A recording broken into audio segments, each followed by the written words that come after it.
सबको जय मसीह की। और मैं आप सब लोगों का स्वागत करना चाहता हूँ।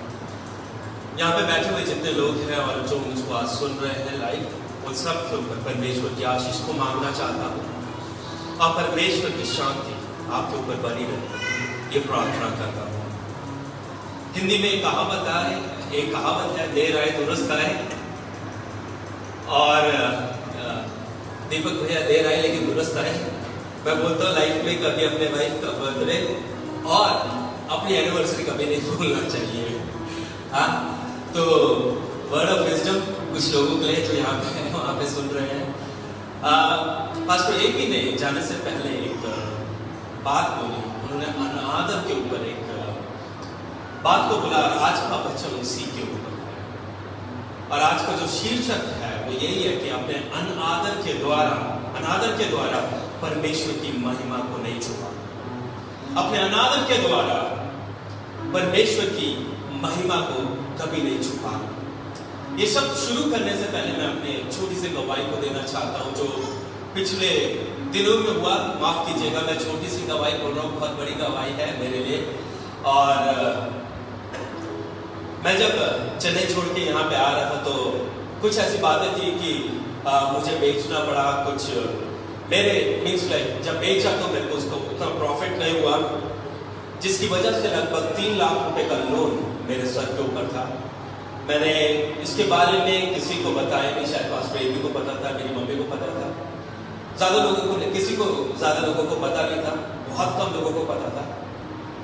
और जब से मैं यहाँ पे था पिछले 1 साल से, वो हमेशा एक बोझ दिल में लगा रहता था। लेकिन फिर भी मैंने उसके बारे में सोचा नहीं, प्रार्थना नहीं किया और कैसे करके 1 साल लगभग खत्म हुआ। तो मई महीने में मेरे दिल में आया कि मुझे इस लोन के लिए प्रार्थना करना चाहिए, इस लोन को कटौती के लिए प्रार्थना करना चाहिए, इस लोन को हमेशा से जीवन के खत्म होने के लिए मेरे को प्रार्थना करना है। मैंने जानबूझ के नहीं लिया था, किसी अच्छे कारणों के लिए लिया था। कई बार हम लोग अच्छे कारणों से चीजों को करते हैं, फ्यूचर के बारे में सोच के करते हैं, लेकिन वो हमारे हिसाब से नहीं चलता है। तो मई महीने में लगभग 3-4 हफ्तों से मैं रोज इस लोन के अगेंस्ट प्रार्थना करने लग गया और मैं बोलने लग गया कि प्रभु यीशु मसीह के नाम में इस लोन को कैंसिल करो। I want to be loan free. मैं कर्जों से मुक्त होना चाहता हूँ। महीने मैं कुछ नहीं देना चाहता हूँ, मैं आजाद होना चाहता हूँ परमेश्वर। इस प्रकार से मेरी एक प्रार्थना थी। 30 मई को मेरा जन्मदिन था और अचानक से मुझे एक व्यक्ति का कॉल आता है। 31 मई की ये बात है, जो मेरे अकाउंट को मांगता है और मेरे अकाउंट में 2 लाख रुपए ट्रांसफर करता है और कहता मुझे नहीं पता। जब मैं प्रार्थना कर रहा था, प्रभु ने मुझे बोला ये पास्टर मार्टिन को मेरी तरफ से, परमेश्वर की तरफ से गिफ्ट है। मेरा लोन का अमाउंट पता कितना रह गया था बैंक में? 1,999,888 just to pay my loan. Amen. Hallelujah. Hallelujah. Hallelujah. I'm loan free. कर्जों से मुक्त हुआ। यही भविष्यवाणी इस महीने में मैं आप लोगों के लिए करना चाहता हूं जो आज यहाँ पे मुझे सुन रहे हैं। अगर आप परमेश्वर का आदर करेंगे, अगर आप परमेश्वर से प्रार्थना करेंगे, अगर आप परमेश्वर की भक्ति दिल से करेंगे, तो परमेश्वर आपको आपके कर्जों से मुक्त करने जा रहा है। मुझे नहीं पता आपके ऊपर क्या कर्जा है या फिर आपके ऊपर कौन सा लोन है, क्या वो क्रेडिट कार्ड का है, क्या कौन सी मजबूरी में आपने उस लोन को लिया होगा। लेकिन मुझे इतना पता है, अगर आप सोच रहे होंगे आप मुक्त नहीं हो सकते, तो परमेश्वर आपसे कहता है मैं मुक्त करने वाला हूं। अगर आप सोचते हैं इस जगह मार्ग तैयार नहीं होगा, तो परमेश्वर आपसे कहता है मैं लाल समुद्र को 2 भाग करने वाला परमेश्वर हूं, मैं तेरे लिए करके दूंगा। तो इस सब अपने विश्वास को बढ़ा लीजिए। आप में से कईयों के लोन इस जून महीने में खत्म होने जा रहे हैं। हालेलुया, आमेन।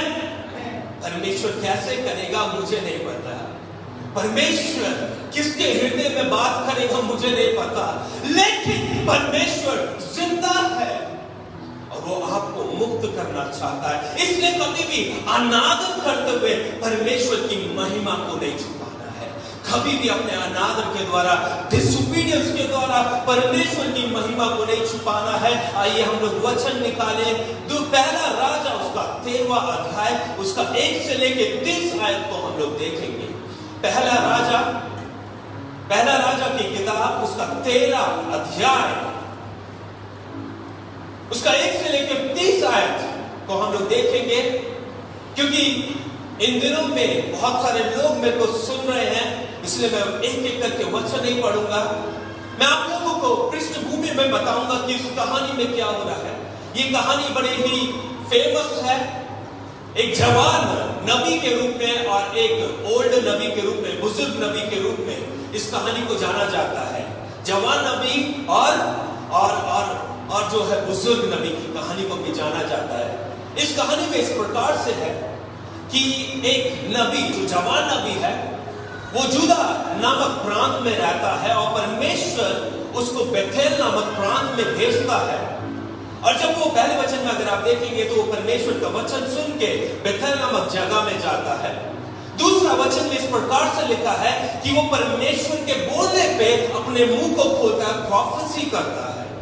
तीसरा वचन में इस प्रकार से लिखा है कि जो जेरोबाम है, जो वहां का राजा है, वो एक वेदी पे बलि चढ़ाने जा रहा है। और इस नबी को इस राजा के विरुद्ध उस वेदी के अगेंस्ट प्रोफेसी करने के लिए बोला गया है। वहां पे परमेश्वर उसको भेजता है। तो जेरोबाम ने ऐसा क्या कर दिया कि परमेश्वर उस वेदी के, यानी कि उसकी आराधना के खिलाफ है। जेरोबाम राजा ने ऐसा क्या कर दिया कि परमेश्वर उसकी आराधना के खिलाफ है। कई बार हम लोग निरादर रूप से आराधना करेंगे तो परमेश्वर हमारी आराधना के खिलाफ होगा, परमेश्वर हमारी आराधना को स्वीकार नहीं करेगा। कैन और हेबेल की कहानी को याद रखिए। एक का तो आराधना स्वीकार होता है, लेकिन एक का धिक्कार हो जाता है, एक की आराधना स्वीकार नहीं होती है। कैन को धिक्कार दिया जाता है, हेबेल की आराधना को स्वीकार किया जाता है। लेकिन यहां पे अगर आप इसके पृष्ठभूमि को देखेंगे तो ये और भी गहरी बातें हैं। सोलोमन राजा, जिसकी शुरुआत बड़ी अच्छी होती है, लेकिन अंत में दूसरी देवियों को वो पूजने लगता है। परमेश्वर बड़ा ही उससे गुस्सा हो जाता है। परमेश्वर उससे गुस्सा होने के बाद उससे बोलता है कि मैं इससे 10 जातियां वापस लेने जा रहा हूं। और जेरोबाम के लिए प्रोफेसी होता है कि 10 जातियां वो उसको मिल जाएंगी। और परमेश्वर उसको साफ तरीके से बोलता है, क्योंकि सोलोमन ने मेरा निरादर किया है, क्योंकि सोलोमन ने मेरी अगुवाई में नहीं चला है, वो मेरे विरुद्ध हो गया है, इसलिए मैं उससे 10 जो प्रजातियां हैं लेने जा रहा हूं। और उसके पास केवल 2 ही प्रजातियां रह जाती है, क्योंकि परमेश्वर दाऊद के साथ एक वाचा रखा है। उस वाचा को निभाने खातिर परमेश्वर 2 जातियां इस सोलोमन के परिवार को, दाऊद के परिवार को देना चाहता है। सबसे पहले बात मैं आप लोगों को बताना चाहता हूं, हमारा परमेश्वर हमारा वाचा को पूरा करने वाला परमेश्वर है, वायदों को पूरा करने वाला परमेश्वर है। उसके बाइबल में, उसके वचन में हर एक वायदा हाँ और आमीन होगा। वो कभी अपने वायदों से मुकरता नहीं है, वो कभी अपनी बातों से हटता नहीं है। दूसरी चीज मैं आप लोगों को बोलना चाहता हूं, क्या परमेश्वर हमसे आशीषों को छीन सकता है? क्या परमेश्वर हमसे आशीषों को छीन सकता है? आप लोग सोच रहे होंगे, क्या ऐसा मुमकिन है? जिसने दिया है वो ले सकता है क्या? अय्यूब कहता है, उसने लिया, उसकी महिमा हो। जो 12 प्रजातियों को देने वाला है, 10 लेने वाला भी हो सकता है। अगर हम लोग निरादर होकर अपने जीवन में जीने लगेंगे तो हमारे जीवन से आशीषें छिन भी सकती है। और यही वहां पे हो रहा है। सोलोमन से 10 जातियों को ले लेते हैं।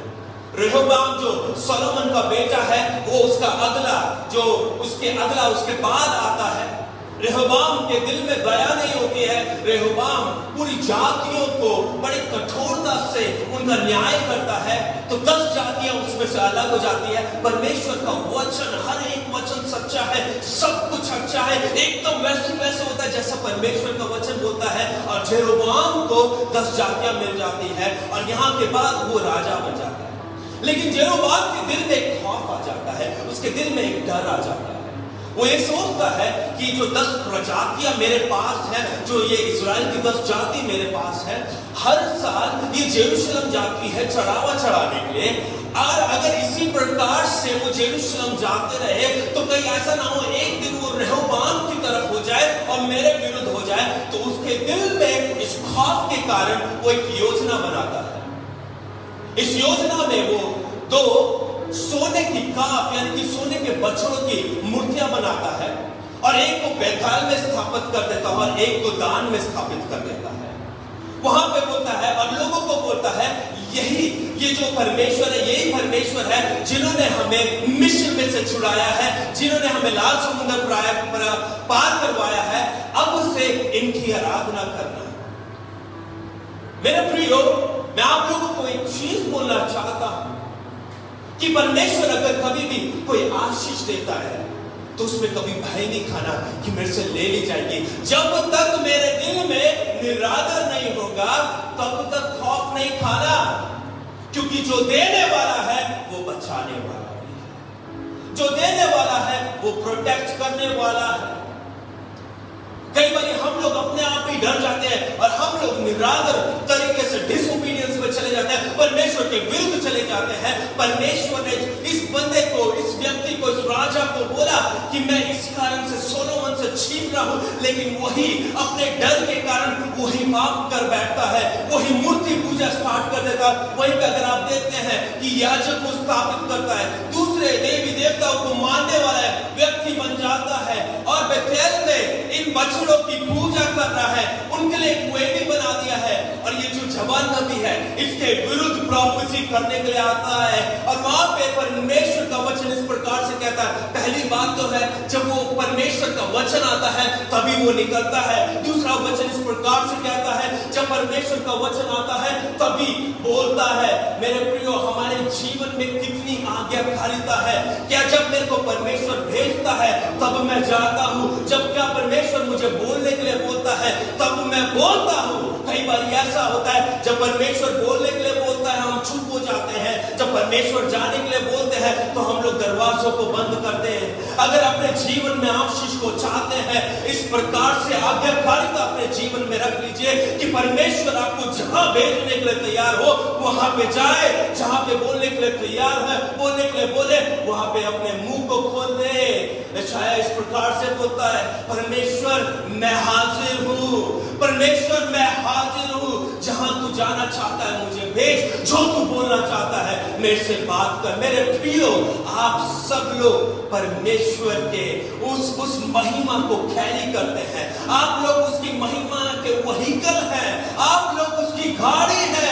अगर आप लोग नहीं जाएंगे तो कौन जाएगा? ये नबी है, जवान नबी है जो कि यूदा में है।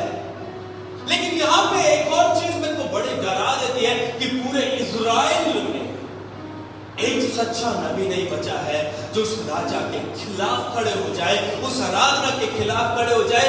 कितनी दुख की बात है, यहूदा से परमेश्वर इस जवान नबी को भेजता है कि उसके खिलाफ वहां पे जाके उसको प्रोफेसी करना है। आगे की कहानी इस प्रकार से लिखा है कि वो वहां पे जाता है और इस प्रकार से बोलता है कि एक समय ऐसा आएगा जब जोशिया राजा एक आएगा, और जोशिया राजा इन्हीं वेदियों में जो भी मूर्ति पूजक है उन सब की बलि चढ़ा देगा। इन्हीं वेदियों में उनकी राख पाई जाएगी, और वो एक चिन्ह को देता है। उसके बाद वो कहता है कि ये चिन्ह पूरा हो जाएगा, ये प्रोफेसी पूरी हो जाएगी। आज ही परमेश्वर इस वेदी को 2 भाग कर देगा और इसकी राख जमीन पे गिर जाएगी। ये सुन के जेरुब्बाल जो राजा है बड़ा गुस्से में आ जाता है, और वो बोलता है इस व्यक्ति को पकड़ ले, इस नबी को पकड़ ले। अपनी उंगली को वो उस नबी के विरुद्ध करता है। मेरे सुनने वाले जितने भी लोग हैं, आज आप लोगों से वायदा करना चाहता हूं, अगर आप लोग परमेश्वर के साथ बने हैं, अगर आप लोग परमेश्वर के साथ चलने वाले हैं, तो आपके खिलाफ उठती हुई हर एक उंगली को वो नीची कर देगा। ये हमारा हमारा परमेश्वर है, ये हमारे परमेश्वर का वायदा है। जहां पे वो भेजेगा वहां पे जाने के लिए तैयार हो जा। जहां पे बोलने के लिए बोलता है वहां पे बोलने के लिए तैयार हो जा। हमारा परमेश्वर हमारी ढाल बन जाएगा, कोई हमारे ऊपर उंगली नहीं उठा पाएगा। यही इस वचन यहाँ पे इस प्रकार से लिखा है। ये जो जेरोबाम जो राजा है, इसको अपने सैनिकों को बोलता है पकड़ ले इसे, और जिस हाथ को वो उठाता है वही उसी समय लकवा मार जाता है। Hallelujah, hallelujah. जो हाथ तेरे विरुद्ध उठेंगे वो हाथ उठने लायक नहीं बचेंगे। जो वचन तेरे विरुद्ध आएगा वो लोग बोलने लायक नहीं बचेंगे। हमारा परमेश्वर मार्ग तैयार करने वाला परमेश्वर है। यहोशापात राजा जब पूरी तरीके से दुश्मनों से घिर गया, जब पूरी तरीके से दुश्मन उसके खिलाफ थे, यहोशापात जो राजा था वो डरा नहीं, सहमा नहीं। वो उस पल में भी परमेश्वर की आराधना करने लगा। सबसे आगे किसको भेजा? आराधकों को भेजा, याजकों को भेजा, जो उसकी महिमा कर रहे थे। मेरे प्रियो, जब हमारे विरुद्ध कोई बात करता है, जब हमारे विरुद्ध लोग खड़े हो जाते हैं, जब हमारे विरुद्ध लोग योजनाएं बनाते हैं, जब हमारे विरुद्ध लोग संकल्प करते हैं, जब हमको हानि पहुंचाने की कोशिश करते हैं, डरने की जरूरत नहीं है, घबराने की जरूरत नहीं है। उस समय में परमेश्वर की आराधना करना सीख ले। परमेश्वर उनकी सारी बातों को उनके ऊपर ही कर देगा, और जिससे तेरी हानि हो रही थी उससे परमेश्वर की महिमा हो जाएगी। Hallelujah, hallelujah. ये मेरे जीवन की गवाही है। कई बार लोगों ने मेरे खिलाफ आने का कोशिश किया, कई बार लोगों ने मेरे खिलाफ योजनाएं बनाने का कोशिश किया, लेकिन जो जो योजना उन्होंने बनाया, परमेश्वर उन योजनाओं में मेरे लिए मार्ग को तैयार करता। जब मैं लाल समुद्र के सामने था, परमेश्वर ने उसको दो भाग कर दिया। मेरे सामने फिरौन की सेना को उसने उसी समुद्र में ढा दिया। मेरे लिए यरीहो की दीवार को गिरा दिया। वही परमेश्वर है, वो हमारे लिए कुछ भी करता। जेरुब्बाल राजा जो अपने हाथ को उठाता है और बोलता है इस व्यक्ति को पकड़ लो, क्योंकि वो गुस्से में आ जाता है। क्यों करके? जिस चीज से मेरे को प्रॉफिट हो रहा है, लालच, लालच, गति का लालच, लोगों का लालच, राज्य का लालच, पैसों का लालच। जेरुब्बाल राजा लालच में आ जाता है। वो सही व्यक्ति था, अच्छा व्यक्ति था, समझदार व्यक्ति था। परमेश्वर का वचन 11वें अध्याय में यही बोलता है।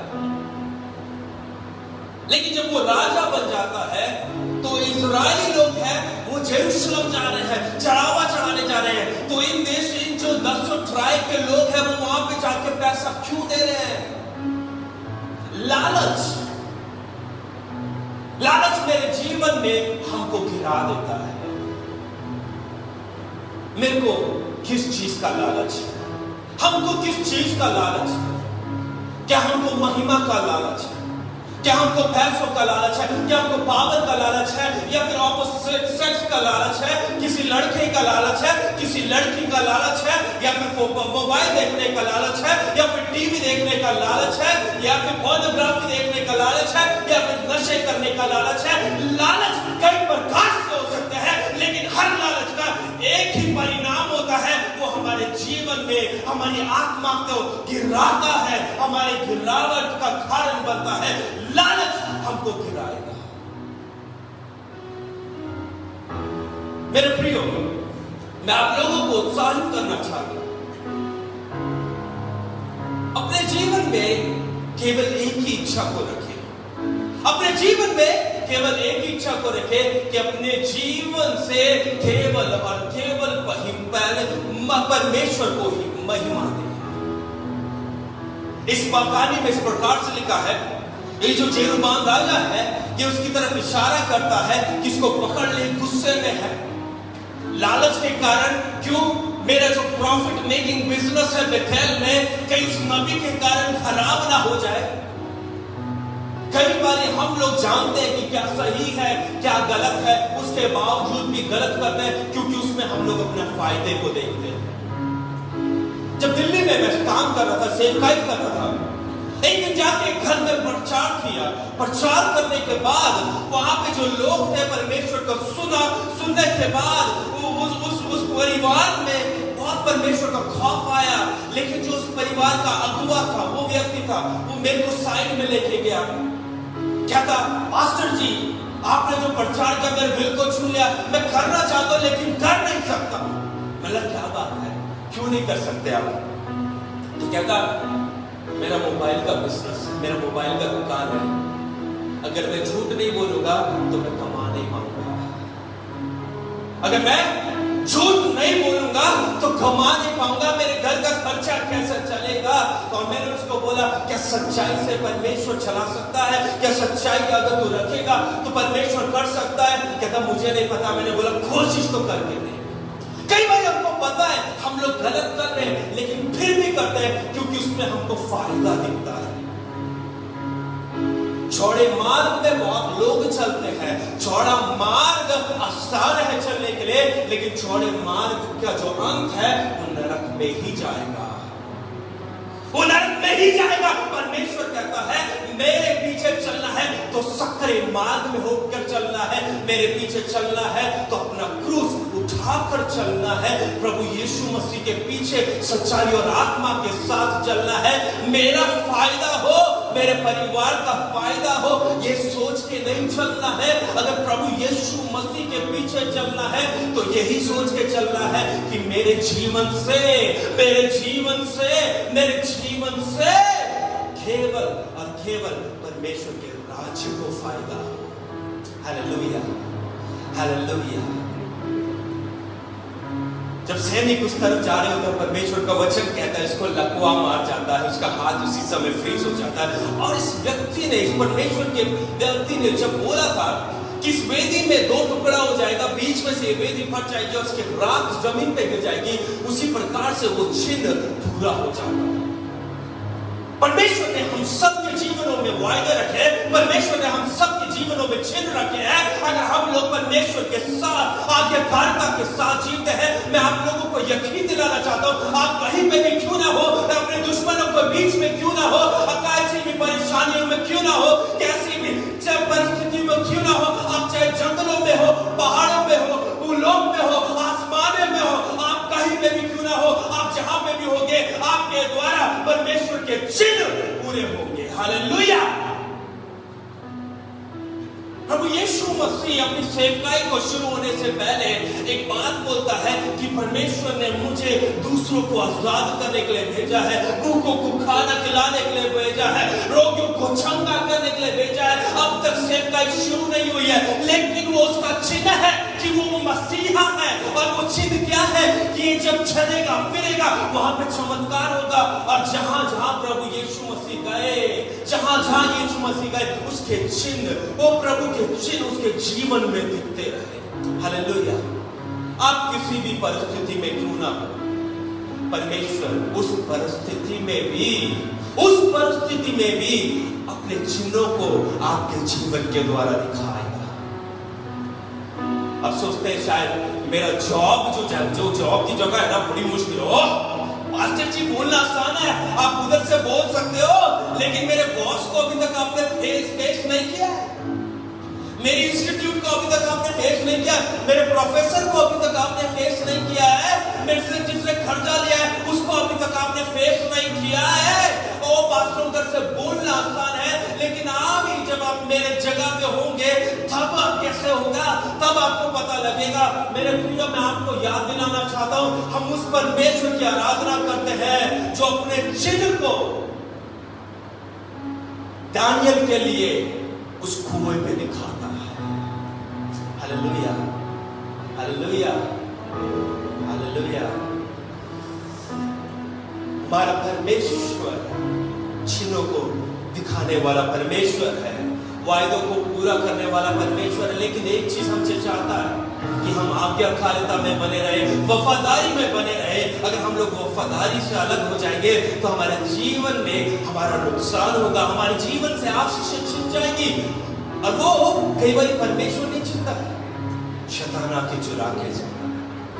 परमेश्वर का वचन इस प्रकार से लिखा है, उसकी अगली आयत इस प्रकार से लिखा है कि जैसे ऐसा होता है, वो ये जो राजा है चिन्ह को देखता है, समझ जाता है और एकदम से इसी नबी के लिए सामने प्रार्थना करता है कि मुझ पर दया कर, परमेश्वर से मेरे लिए प्रार्थना, मेरे ऊपर दया कर। यही जो राजा अभी उसको पकड़ना चाहता था, यही राजा जो उसको मारना चाहता था, अब इस नबी के सामने प्रार्थना कर रहा है कि परमेश्वर से बोल कि मेरे ऊपर दया कर।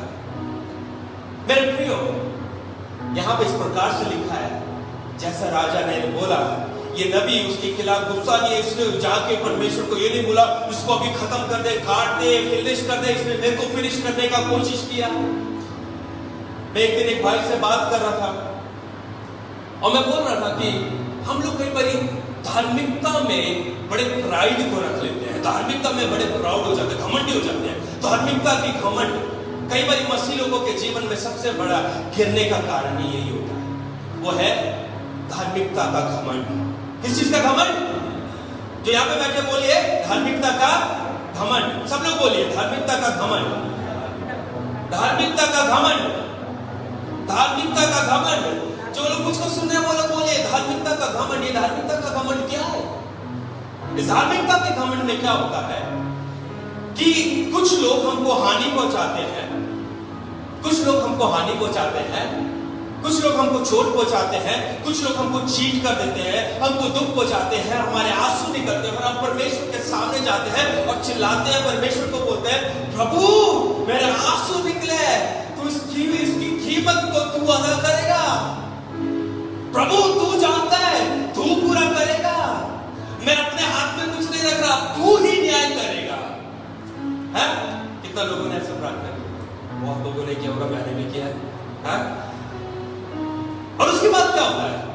एक दिन आपको फलाना फलाना व्यक्ति आके बोलता है, अरे तुझे पता लगा? क्या पता लगा? अरे तूने सुना नहीं क्या?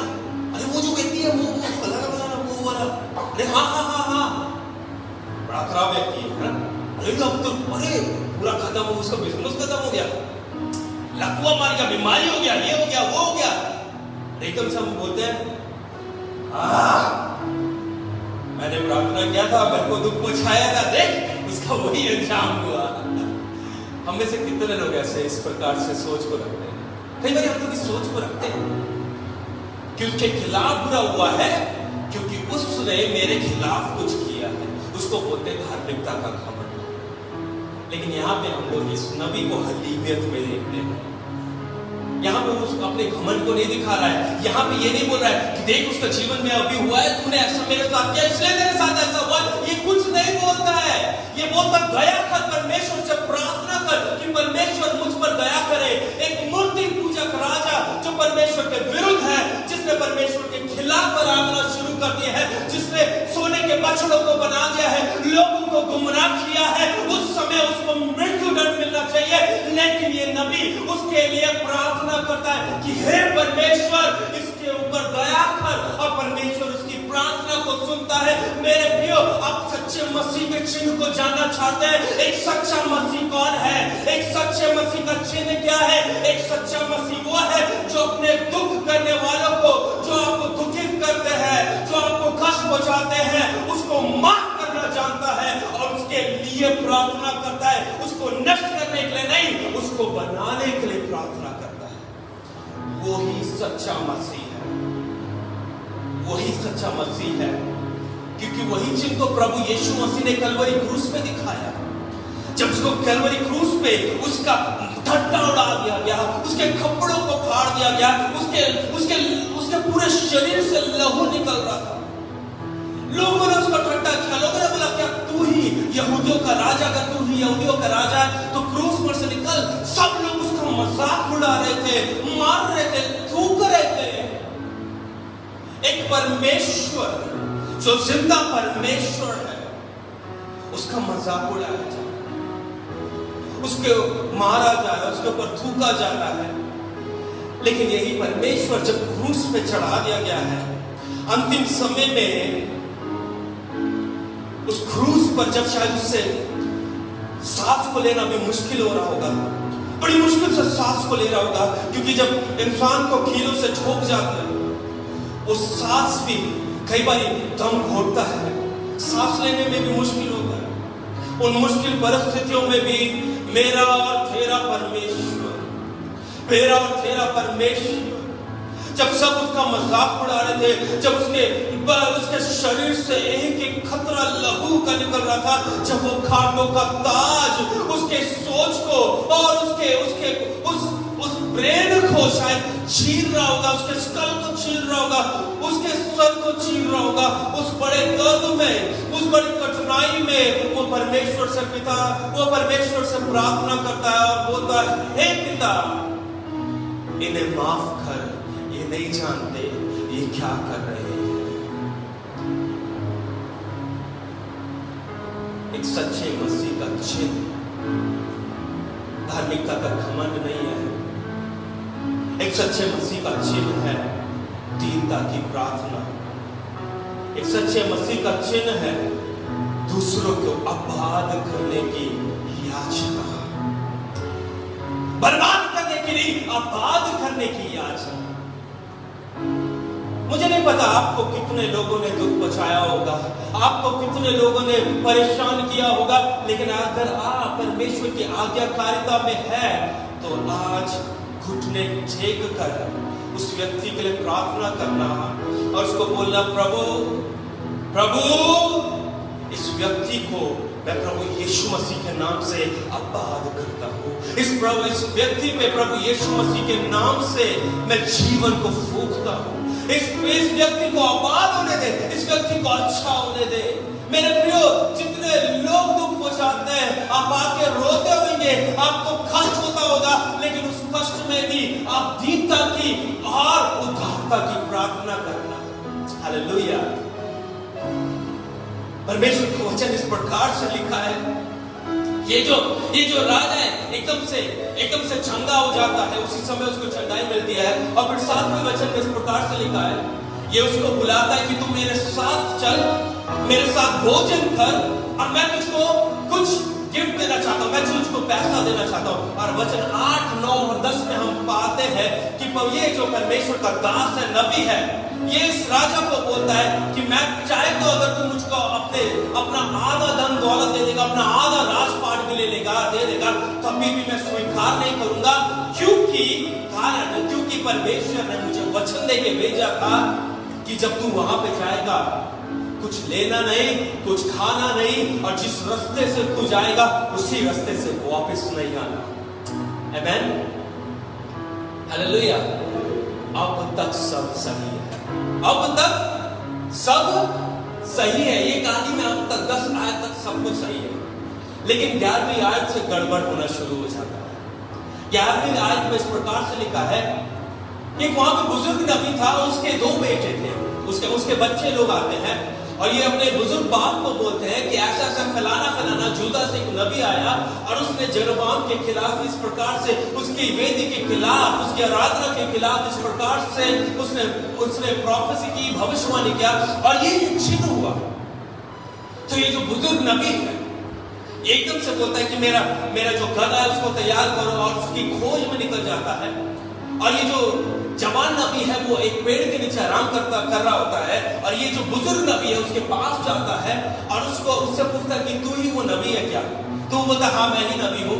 और ये उसके बाद उसके आगे वचनों में बोलता है, ये जो नबी है, बुजुर्ग नबी है, ये इस जवान नबी को अपने घर में बुलाता है ताकि वो उसके साथ खा ले पी ले। लेकिन इस प्रकार से वचन कहता है कि ये जो जवान नबी है वो परमेश्वर के वचन को फिर से याद करता है कि परमेश्वर ने मुझे कुछ भी यहाँ पे खाने पीने के लिए मना किया है, कुछ भी मेरे को करने के लिए मना किया, मैं नहीं कर सकता। God has forbidden it for me।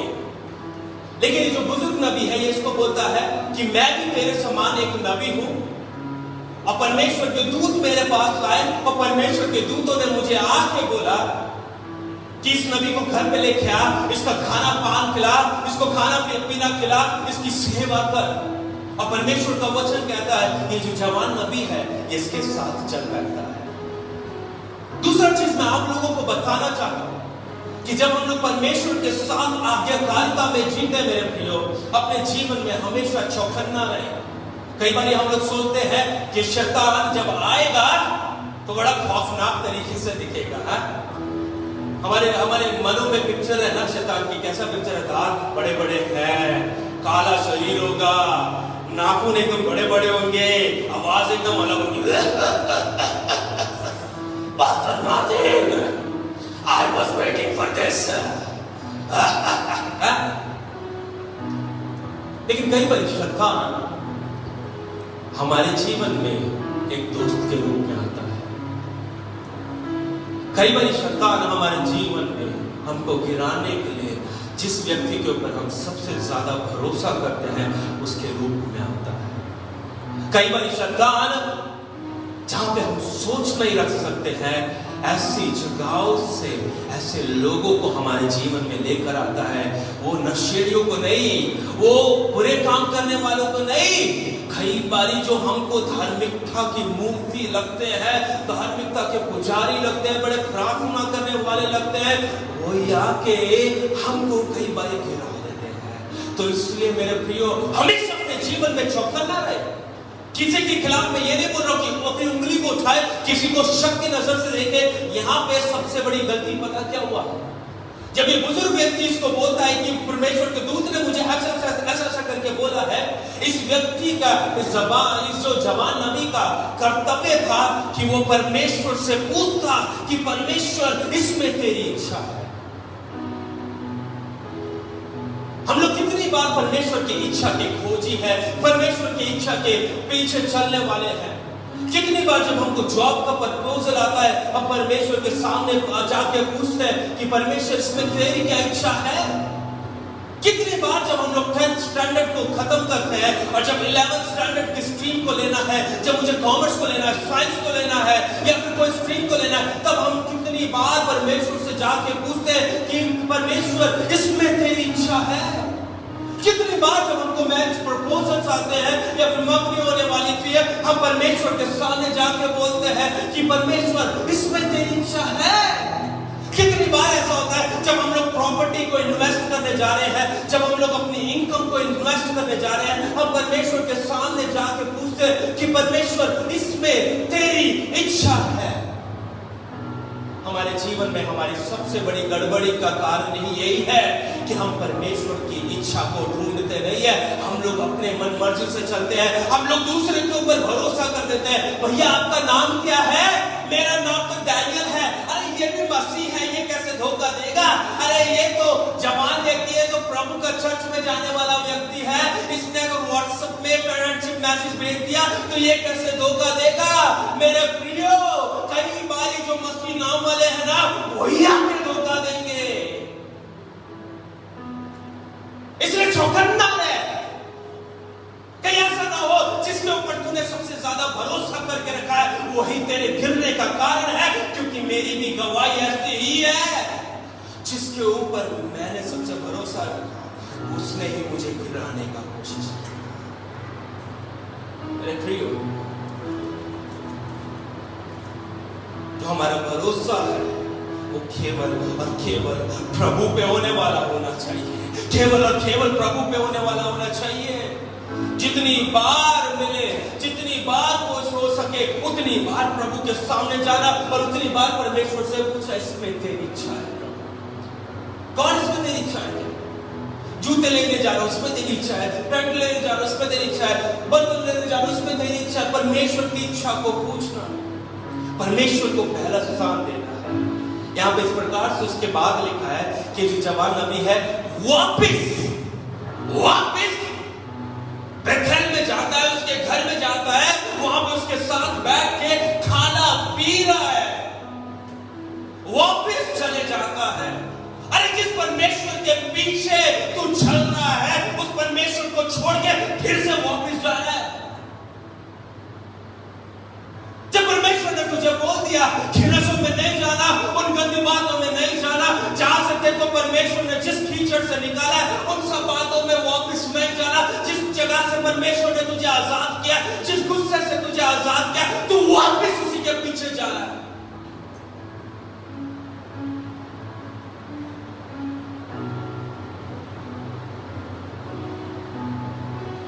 के पीछे वापस जा रहा है, हॉरोस्कोप के पीछे वापस जा रहा है, दूसरी बातों पे भरोसा करने के लिए वापस जहां से परमेश्वर ने तुझे खींच के निकाला था, वो आपसे वापस जा रहा है। परमेश्वर ने बोला जहां से तुझे निकाला है उस रास्ते वापस नहीं जाना है, दूसरा नया रास्ता परमेश्वर ने तेरे लिए तैयार किया। लेकिन क्योंकि ये धोखे में है, क्योंकि इसने परमेश्वर को पहला स्थान नहीं दिया है, इसलिए वापस उसी बुराई में जा रहा है, उसी गंदगी में जा रहा है, उसी जगह जा रहा है जहां पे अनाज्ञाकारिता है, जहां पे परमेश्वर का धिक्कार है, जहां पे परमेश्वर ने मना किया है, जिन बातों से परमेश्वर ने मना किया, वापस उन्हीं जगहों में जा रहा है। वापस परमेश्वर का वचन कहता है तू अपने पहला सत्य प्रेम को भूल गया है। प्रकाशित वाक्य में तो अपने पहले से प्रेम को भूल गया है, परमेश्वर को पहला स्थान देना भूल गया है, परमेश्वर को पहला रखना भूल गया है। परमेश्वर जहां पे थे वहां पे अब नहीं है, वहां पे अब तेरी इच्छा है, तेरी खुशी है, और तू वापस जा रहा है। You're going back। जिस चीज के लिए परमेश्वर का वचन आया था, जिस चीज के लिए परमेश्वर का बाइबल बोलता है, तू वापस वही चीजें करने जा रहा है, वापस गलत रिलेशनशिप में पड़ने जा रहा है, वापस एक्स्ट्रा मैरिटल अफेयर। परमेश्वर का आत्मा बोल रहा है यीशु नाम के नाम से लॉटरी का लॉटरी का यीशु के नाम से, यीशु के नाम से, यीशु के नाम से तो अगर वापस जाएगा पता क्या होगा, ये वापस इस नबी के साथ बड़े बड़े चैन के साथ जा रहा है। और पता क्या होता है, जब आप किसी के घर में जाते हैं, यहाँ पे जितने भी लोग बैठे हैं, अगर आप किसी के घर में जाते हैं तो आप किस चीज का इंतजार करें? बताइए मुझे। आप लोगों की आवाज नहीं सुन सकता, लेकिन यहाँ पे कुछ लोग बैठे हैं, उनकी आवाज को सुनना चाहूंगा। जब आप किसी के घर में जाते हैं तो सबसे ज्यादा इंतजार किस चीज का होता है? बोलिए बोलिए बोलिए। है पानी का, जूस का। गर्मियों के मौसम में तो पानी बड़ा जरूरी है भाई। आपके घर में कोई भी आता है मेहमान, पानी जरूर पिलाइए। और बैची भाभी बोल रहे हैं, एकदम पॉइंट में बोला बैची भाभी ने, दूर से इशारा किया, बोला नहीं। सही एकदम बुलसआई। हम लोग कई बार जब किसी के घर में जाते हैं, वहां पे बैठते हैं, खाना पीना चाय तक तो ठीक है, लेकिन किचन में से जो स्मेल आ रहा है, जो खुशबू आ रहा है, उसका लुत्फ उठाने के लिए तो कई बार हम लोग बैठते हैं ना, उसके दिल वो तो हमारे पेट में चूहों को दौड़ाता रहता है, अरे खाना कब आएगा। ये नबी है, इसके साथ जाता है, वहां पे बैठता है, बातचीत करता होगा, शायद अब तक सब सही है, लेकिन परमेश्वर का वचन इस प्रकार से कहता है, जैसे ही ये लोग मेज पे बैठते हैं, 20वीं आयत में, जैसे ये लोग मेज पे बैठ के खाना खाना शुरू करते हैं, परमेश्वर का आत्मा अब इसके ऊपर नहीं उतरा। बुजुर्ग जो नबी है, जो झूठ बोला है, जिसने धोखा दिया है, परमेश्वर का आत्मा उसके ऊपर उतरता है और परमेश्वर का आत्मा इसके खिलाफ प्रोफेसी करता है। जब शायद इसने 2-3 बुर्कियां ली होगी, अभी मुंह में 2-3 बुर्कियां डाली होगी, लुत्फ उठाना शुरू किया ही होगा खाने का, पेट के जो चूहे अभी ठंडे हो ही रहे थे, कि परमेश्वर का आत्मा बुजुर्ग व्यक्ति से बोलता है कि तूने मेरा निरादर किया है, तूने मेरे वचन का निरादर किया है, तूने मेरे वचन का धिक्कार दिया है, इसलिए तू वापस नहीं जा पाएगा, तू वापस नहीं जाएगा। सबसे पहली चीज मैं यहाँ पे बैठे और मेरे सुनने वाले सब लोगों को बोलना चाहता हूँ, परमेश्वर का वचन कभी बदलेगा नहीं। आकाश और पृथ्वी टल जाएगी, लेकिन उसका वचन कभी नहीं टलेगा। आकाश और पृथ्वी टल सकती है, उसने जो बोला है वो वैसा ही वैसा होगा। अगर कोई भी आपको आके बोलता है कि यीशु मसीह ऐसा नहीं है, यीशु मसीह ऐसा है, वो यीशु मसीह नहीं है, वो केवल यहोवा ही है, या फिर केवल यीशु मसीह ही है, या फिर केवल पवित्र आत्मा ही है, जो आपको वचन से भटकाने का कोशिश करेगा, उसको उसी समय दरवाजा दिखाइए, परमेश्वर के वचन पे भरोसा रखिए। दूसरा चीज मैं आपको बताना चाहता हूं कि शायद इस मोमेंट का वो इंतजार कर रहा था, क्योंकि वो भूखा गया था, इस खाने को अभी इंजॉय करना है। वो शायद बहुत बड़ा चीज होगा, बहुत सारे पकवान सामने पड़े होंगे, वो बहुत अच्छी अच्छी चीजें पड़ी होंगी, अभी एक दो चीज लिया ही है और ऐसी प्रोफेसी आ गया। उसके बाद आप सोचिए क्या उसने उस भोजन को एंजॉय किया होगा, क्या उस खाने को खाया होगा। सोचिए, मैं आप लोगों को, आप में से किसी को, आप में से रिद्धि हो गया, हनी हो गया, यहाँ पे बहुत सारे लोग जो बैठे हैं उनमें से मैं दिवाली भैया हो गया, बंटी हो गया, आप लोगों को लेके चलता हूँ। हाँ, तो आप लोगों को रेस्टोरेंट लेके चलता हूँ मैं, और रेस्टोरेंट 5 स्टार होटल में लेके चलता हूँ। चलिए 5 स्टार होटल में बफे में आप लोगों को लेके गया मैं, प्रार्थना करें ऐसा हो जाए तो सुनो अमित बोल रहा हूँ। तो आप सोचिए, वहां पे बैठ के आप बफे खा रहे हैं और अच्छे अच्छे पकवान हैं, 20-30 प्रकार के पकवान वहां पे लगाए गए हैं, और अचानक से आप प्लेट को पहली सर्विंग को लेके अपने टेबल पे बैठते हैं और अचानक से आपका एक फोन बजता है। आप अपना फोन को उठाते हैं, फोन को उठाने के बाद आप फोन को सुनते हैं, आपके बॉस का फोन आया और बॉस ने बोला कल से जॉब में मत आना। किसी ने हमें नहीं बोला, अभी जो पहले हाथ उठा के हमें बोलने वाले थे, वो बोलता है कल से जॉब पे मत आना।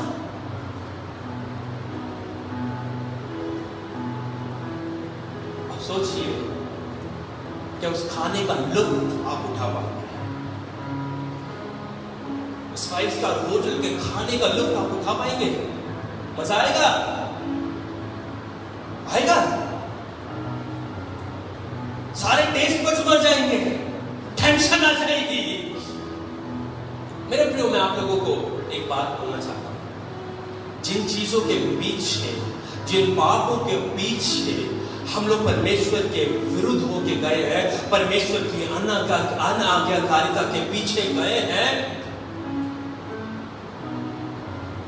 उन पापों का लुत्फ आप कभी नहीं उठा पाएंगे, उन चीजों का मजा आप लोग कभी नहीं उठा पाएंगे। मैं सोच रहा था जब पास्टर एबी बोल रहे थे कि अभी जो भिंडी वगैरह काट रहे हैं, परमेश्वर की अनाज्ञाकारिता ना करें, परमेश्वर की आज्ञाकारिता में जीना है, परमेश्वर की आज्ञाकारिता। तो उस समय मेरे मन में ख्याल आया कि कई लोग जो भिंडी बना रहे होंगे या फिर कोई और सब्जी के लिए अभी प्याज वगैरह काट रहे हैं, अनाज्ञाकारिता होगा शायद।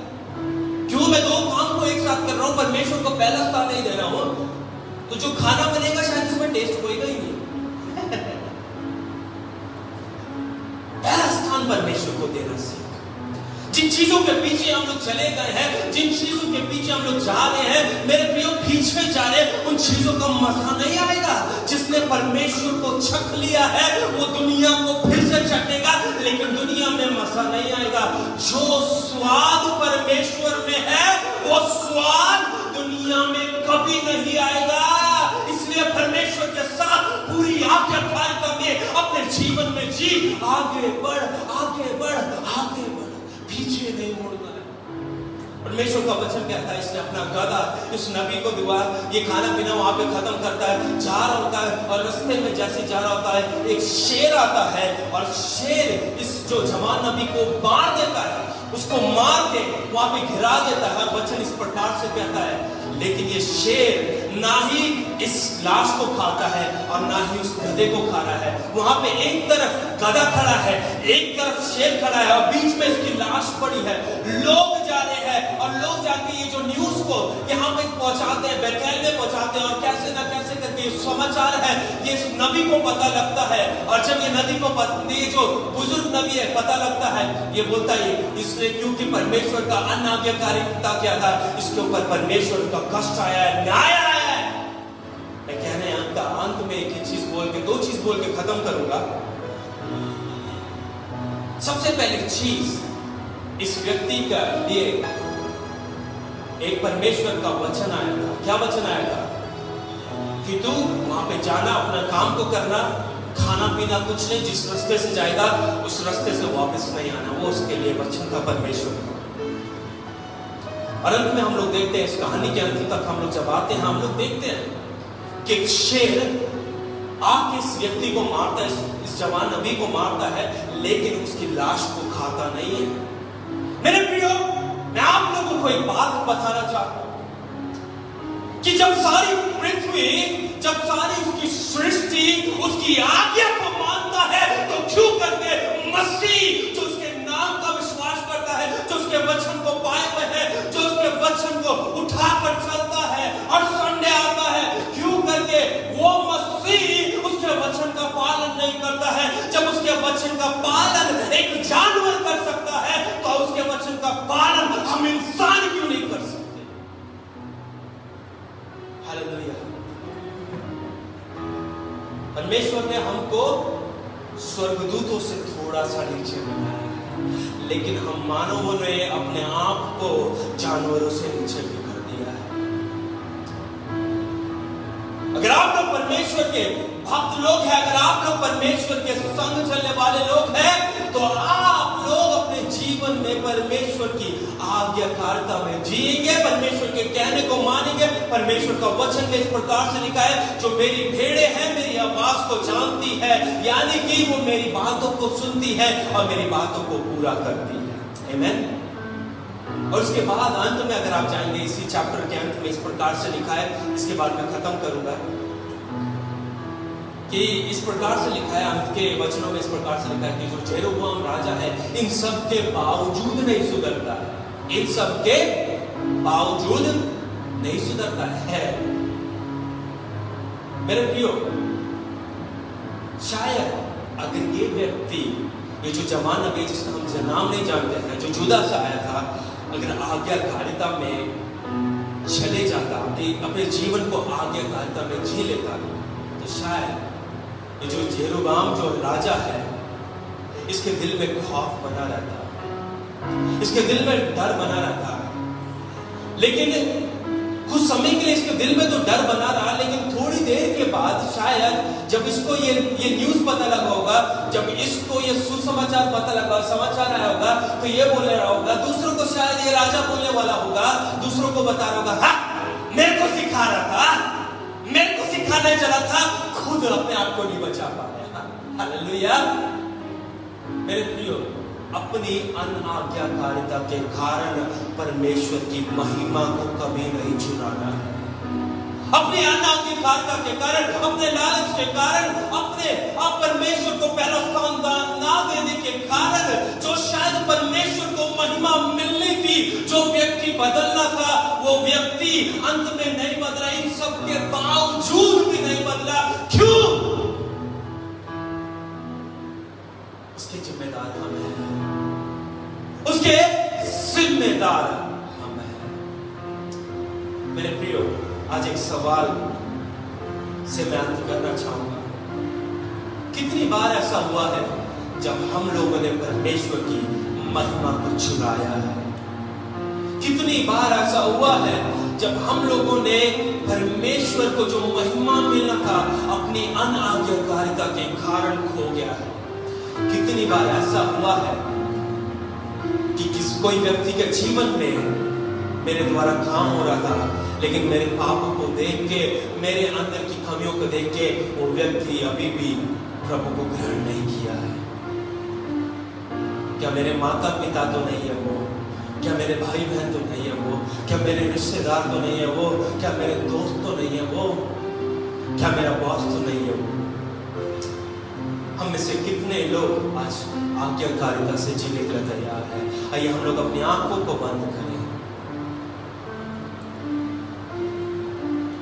आप लोग जहां पे भी है, मुझे सुन रहे हैं, अपनी जगहों में खड़े हो सकते हैं।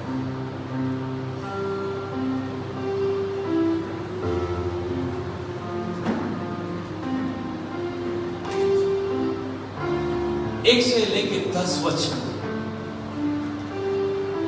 इस बात को हमको दिखाता है, इस बात को हमको बताता है कि अगर यदि परमेश्वर के जन परमेश्वर का हुक्म मानकर चलने लगे, परमेश्वर का हुक्म मानकर बोलने लगे, तो बड़ी से बड़ी विपदा, बड़ी से बड़ी परेशानी भी उसका कुछ बिगाड़ नहीं पाएगा, तेरा कुछ बिगाड़ नहीं पाएगा। हे मेरी बहन, जो तू बड़ी परेशान है, जो तू सोच रही है कैसे होगा, कैसे होगा, तू परमेश्वर के हिसाब से चलने लग, तो अपने परमेश्वर के हिसाब से बोलने लग। देख प्रभु का वचन कहता है तेरे विरुद्ध आने वाले वचन फ्रीज हो जाएंगे, तेरे विरुद्ध उठने वाले हाथ फ्रीज हो जाएंगे, तेरे विरुद्ध चलने वाले वेपन फ्रीज हो जाएंगे, तेरे विरुद्ध चलने वाली चीजें तेरा को नष्ट नहीं कर पाएंगी। परमेश्वर का हर एक चिन्ह तेरे जीवन से पूरा हो जाएगा। अगर तू आगे खालिद में जिएगा तो परमेश्वर का जो महिमा है तेरे जीवन में दिखेगा, हर एक चिन्ह पूरा हो जाएगा। परमेश्वर तेरे ऊपर राइट करेगा, परमेश्वर की महिमा तेरे द्वारा दिखेगी। लेकिन तू उस समय घमंड में नहीं था। मेरे भाई तुझसे बोलना चाहता हूं, मेरे दोस्त तुझसे बोलना चाहता हूं, ये धार्मिकता के घमंड को नहीं रखना। अगर तू सोचता है तूने इस प्रकार से बोला है कि देख उसने मेरे विरुद्ध ऐसा किया, उसने मेरे लिए ऐसा किया, इसलिए उसका जीवन में हुआ, आज क्षमा मांग, आज क्षमा मांग, क्योंकि प्रभु फारसियों से और सदूसियों से नफरत करता है। फरीसी या फिर सदूसी नहीं बनना है। मसीह लोग दया रखने वाले लोग हैं। मसीह लोग बुराई की अवस्था में, परेशानी की अवस्था में, घायलपन की अवस्था में ये प्रार्थना करने वाले लोग हैं। प्रभु तुझे आबाद करे, प्रभु तुझे माफ करे, प्रभु तुझे क्षमा करे। मसीह लोग ग्रैंडस्टैंड की वाइफ जैसे लोग हैं जो अपने पति और बच्चों की हत्या लेने वालों को बोलते हैं, छा मैंने तुझे माफ किया। मसीह लोग परमेश्वर को पहला स्थान देने वाले लोग हैं। मसीह लोग यीशु मसीह के समान बनने वाले लोग हैं, जो क्रूस पर से बोलता है, हे पिता इन्हें क्षमा कर क्योंकि ये नहीं जानते ये क्या कर रहे हैं।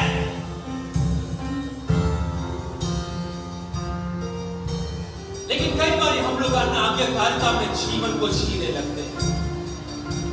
कई बार हम लोग परमेश्वर को पहला स्थान देना भूल जाते हैं। जहां पे परमेश्वर ने मुझे रखा है, परमेश्वर को जहां पे मुझे रखना है, मैं वहां पे परमेश्वर को हटा लेता हूं। इसलिए हम लोग कई बार दुनिया पे भरोसा करने लगते हैं। दुनिया के जो अच्छे सुनने वाले शब्द है, हमारी कान को खुजली पूरा करने वाले शब्द है, हमारे पेट को तृप्त करने वाले शब्द है, हमारी भूख को मिटाने वाले शब्द है, उनके ऊपर भरोसा कर बैठते हैं और परमेश्वर को पहला स्थान नहीं देते।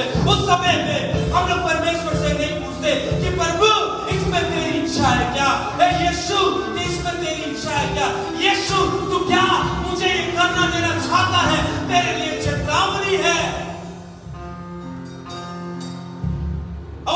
I'm speaking with someone very young. In the name of Jesus Christ, I'm speaking with someone very young. You ask God whether this is from God or not, because you are sinning against God. You're going against the will of God. तुम प्रभु यीशु मसीह के विरुद्ध जा।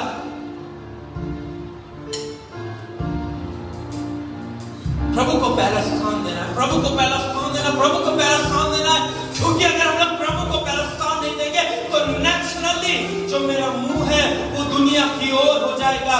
मैं पीछे उन्हीं सब बुराइयों में चलने लगूंगा, पीछे जिन जगहों से छोड़ कर आया था वही सब कामों को करने लगूंगा। जिन चीजों से प्रभु ने आजाद किया था वही सब करने लगूंगा। जिन दुष्ट आत्माओं से प्रभु ने आजाद किया था वही दुष्ट आत्माओं के पास चले जाऊंगा, वही कामों को पूरा करने लगूंगा, पीछे मैं चले जाऊंगा। लेकिन आपको इस बात की चेतावनी भी देना चाहता हूं कि जिसने प्रभु को छक लिया है, जिसने प्रभु को छक लिया है, दुनिया में जाके कोशिश कर ले लेकिन उसका स्वाद कभी मिलेगा नहीं, क्योंकि तेरे पाप के टेस्ट बड्स को परमेश्वर ने मार दिया है। तेरे पाप के टेस्ट बड्स को परमेश्वर ने मार दिया है। तू प्रेशर में करेगा लेकिन एंजॉय नहीं करेगा।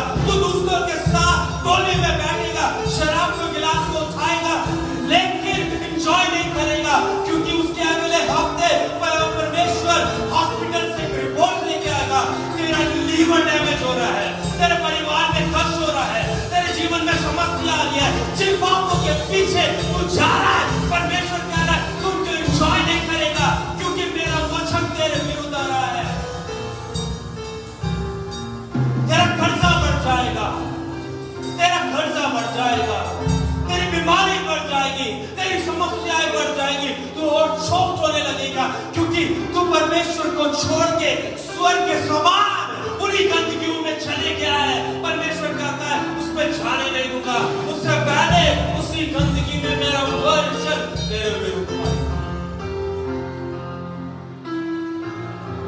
हम मनुष्य लोग जानवर से ऊंचे हैं, स्वर्गदूतों से थोड़ा नीचे, लेकिन अनाज्ञाकारिता आप हमें जानवरों से नीचे कर देता है। बलाम नबी के बारे में इस प्रकार से लिखा है, एक गधा उससे बात करता है, एक गधा उससे बात करता है, एक गधा एक जानवर से बात करता है कि देख तू नहीं देख पा रहा है, तेरी आत्मिक आंखें बंद हो गई है, लेकिन मैं जानवर होने के बावजूद भी मेरी आत्मिक आंखें खुली है, क्योंकि देख उस स्वर्गदूत को मैं देख सकता हूं जिसको तू नहीं देख सकता है। और अनाज्ञाकारिता था मेरी आत्मिक आंखों को बंद कर देता है, मुझे अंधा बना देते हैं। इस प्रकार से इस पर लिखा है कि एक शेर उसकी लाश को खाता है, उसको मार देता है, लेकिन उसकी लाश को खाता नहीं है। क्यों? क्योंकि बेथेल में है, उस रास्ते में है। परमेश्वर का वचन था कि उस जगह से कुछ नहीं खाना, उस जगह से कुछ नहीं पीना। एक जानवर प्रभु की आज्ञा का पालन करता है। क्या तू अपने जीवन में प्रभु का आज्ञा का पालन कर रहा है? तू जानवर से ऊपर है या तू जानवर से नीचे है? आज सोचने की जरूरत है। प्रभु का आत्मा कितनी बार आके तुझे बोला है, ये बात मत कर, ये बात मत कर, ये बात मत कर, ये बात मत कर, मत कर, मत कर, मत कर, मत कर, मत कर, लेकिन उसके बावजूद भी तू करता जा रहा है, करता जा रहा है, करता जा रहा है, करता जा रहा है, करता जा रहा है। ओ तू जानवर से भी नीचे हो गया, जानवर से भी नीचे हो गया। हालेलुया। अपने पापों के द्वारा, अपने अनाज्ञाकारिता के द्वारा परमेश्वर की महिमा जो उसको मिलनी थी तू छुपा रहा है। You are covering His glory because of your disobedience. You are covering His glory because of your disobedience, because of your lies, because of your sin, because oh you are against God. तो अपने आप को मसीह बोल रहा है। अगर तू अपने आप को मसीह बोलता है तो परमेश्वर को महिमा मिलने दे, परमेश्वर का कार्य पूरा होने दे, परमेश्वर को जो मिलना है मिलने दे, जो व्यक्ति बदलने दे। अगर तेरे कारण कोई व्यक्ति के जीवन में बदलाव रुक गया है तो तू परमेश्वर की महिमा छीन रहा है और तू इस बात का कर्जदार है, इस बात का कर्जदार है। जेरोबाम को बदल जाना चाहिए था, जेरोबाम को बदल जाना चाहिए था। उस दिन परमेश्वर का खौफ उसके जीवन में आया तो था, लेकिन तेरी अनाज्ञाकारिता के कारण उसका खौफ निकल गया। जो जीवन बदलना था वो बदला नहीं। तो परमेश्वर की महिमा को ना छुड़ा। परमेश्वर का वचन अगर सुना है, अगर परमेश्वर ने आपसे बात किया, अगर परमेश्वर की वाणी तेरे तक बची है,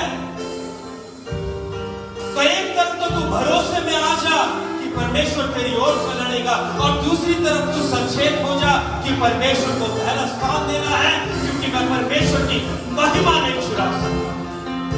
परमेश्वर आप सबके जीवनों को आशीष, आप सबके जीवनों को बहुतायत से बढ़ाए, आपके रुके हुए कामों को पूरा करें, आपके कर्जों को खत्म करें। परमेश्वर को पहला स्थान दीजिए, प्रार्थना कीजिए। परमेश्वर आपके जीवन में बदलाव नहीं कराने जा रहा है। प्रार्थना कीजिए, परमेश्वर आपके माता पिता को बदलने जा रहा है, आपके भाई बहनों को बदलने जा रहा है, आपके रिश्तेदारों को बदलने जा रहा है। परमेश्वर आपको बदलने जा रहा है, आपके जीवन के द्वारा बड़ा बदलाव नहीं कराने जा रहा है।